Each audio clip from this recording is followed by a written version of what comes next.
The residents gathered at the Troumaca Primary School were eager to hear from the IADC about the progress being made on the airport's construction. On this occasion, it was our CEO, Dr. Matthias, who was charged with updating them on the airport's progress. After hearing what has been done so far and that earth and site works are 88% complete, they were then told of the remaining earth and site works to be done. And the remaining work is relatively small work, but time consuming anyhow. If you notice, that area that we've circled is an area just overlooking the Stubbs Bay. And it is an area that we call Moncoke Hill.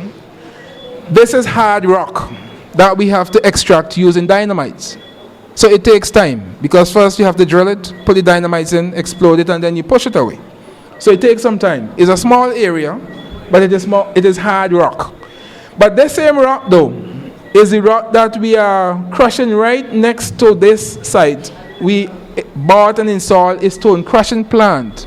And as we extract the rocks there, we take it over here and we crush it. And it is that same rock that we are using now to do the pavement works.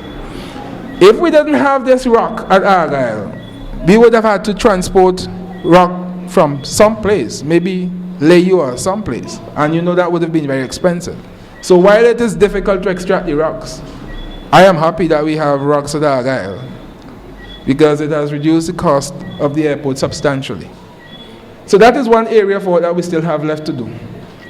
This is a picture taken from the northern end of the runway, looking towards the south. So this here, I think this young lady might have been standing at the very end of the runway, looking towards the south. So you are seeing here the extent of the runway. It's 9,000 feet long.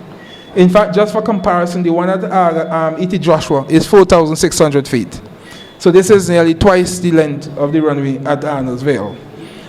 And this again is another area that we still have to do some work. As again you notice, it is rock that we are extracting using dynamite. So though this is a small amount of work, if it were not rock, we probably could have extracted that within 2 or 3 days.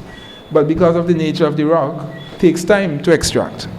So that is another significant area of earthworks that we have to do. We do also have to make an embankment in the sea at Stubbs Bay to install our lighting system. So this is the end of our runway here. What you're seeing here is the southern end of the runway. But towards this line, this blue line, is the coastline. And into the sea, we are going to make an embankment on which we are going to install our approach lighting system. But while we make this embankment into the sea, here in Stubbs Bay is going to become a sheltered area.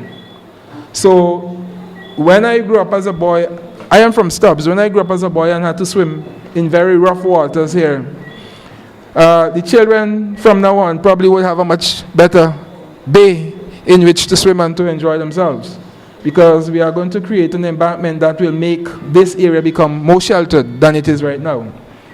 Similarly, at the northern end of the runway, we have to create an embankment and a sea defense wall to protect the northern head of the runway. Though the runway itself is on land, the shoulder extends into the sea. So we are creating an embankment here. And when it is finished, it will look something like this. So but what we are going to do is continue the old Argyle Road around the head of the runway here and reconnecting it with the road as it used to be, exiting at the Peruvian Vale School. So we are going to have essentially now 2 ways of getting to the airport. You can go the existing new road, the new Windward Highway bypass road, or you can take now, when we are finished, you can take the old Argyle Road, because we are going to rebuild the bridge that was damaged recently. Civil works. We are doing drainage works right now. This is one of the significant drains that we are building. We've started this, which is just off the apron. Here is the apron that is still to be paved, and this drain will take the water from the apron and from the western side towards the sea. So this drain will continue to go down that way. Then we have a big job to do of converting the river, or carrying the river through a set of culverts under the runway. And you hear we talk about spanning the river. We have just started receiving these metallic culvert structures from Mexico. And we are going to create a series of 5 culverts. They look like this, they're not this size. 5 culverts. And the river will flow through these culverts. And we will backfill them. And the planes would essentially be running on top of the backfill culverts. So essentially the river is going to be running through the Argyle Airport runway. We try to avoid diverting the river because when you change the courses of river, sometimes you get some consequences that you didn't plan for. So we are leaving the river as it is and allowing it to run its natural course under the runway. I told you we have bought a crushing plant and we have been crushing our stone at Argyle. That has saved us a lot of money. We also are in the process now of installing a concrete batching plant so that we can mix our own concrete. We wouldn't be buying concrete from anyone.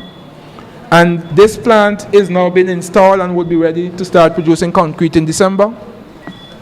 We have also bought an asphalt plant. Asphalt is something that we put on the road there. We are installing this plant too, and this plant will start operating in January, so that we have the crusher, we have the concrete batching plant, we have the asphalt plant, which allows us to do all of the pavement works ourselves. We've done that because to get subcontractors to do this would have cost us an arm and a leg. And we don't have arm and legs to give away. We have, as a result of these works that we are doing, have to enhance our lab. So we have bought a number of pieces of equipment for our lab. And I suppose at the end of the airport project, either some government department or perhaps the technical college would have a lab donated from Argyle. And in the process of doing this work, we are also training many young Vincentians who would continue to work with the lab after the airport is finished, because there wouldn't be any work for them operating in the operational stage of the airport. But these young people can still work because it is a fairly big lab that we are building now. They were also brought up to speed on the airside works. We have a design unit within IADC that designed the lighting, that did the lighting designs, and also that did the specifications for the lights. And we have bought all of this light. In fact, we have bought them for some time now. And these equipment are in our storeroom at Argyle. And maybe in January or February, we would start the process of installing the lights along the runway. This work doesn't take much time, perhaps about 3 months. But we will start this work sometime next year. We have to build this building. This is a control tower building. We have a contract with a Canadian firm to provide this top part, which we call the control cabin. They are making this in Canada and we'll install it, bring it and install it on this base that we will build.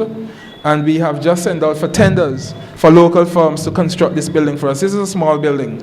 These are navigational equipment that will be provided by the Canadian firm as well. We have some wind studies. We have been doing some wind studies. We have several wind equipment installed at Argyle, and sometimes you hear this talk about we don't know about wind, and it's just amazing because all of this information is on our website. And in fact, anybody who wants to know about the wind can go on our website. Just to comment briefly on the other facilities, we have to build a fire station. This we are hoping to start constructing sometime in January as well. A cargo terminal is something that we will build at some stage. This is not essential right now, but we will build it at some stage. And this is the design of the car. This is a view of what the cargo terminal would look like. We are doing business or concluding a contract with a firm to provide the fuel at the airport. And we are right now accepting tenders for construction of hangars to service the general aviation and the jets.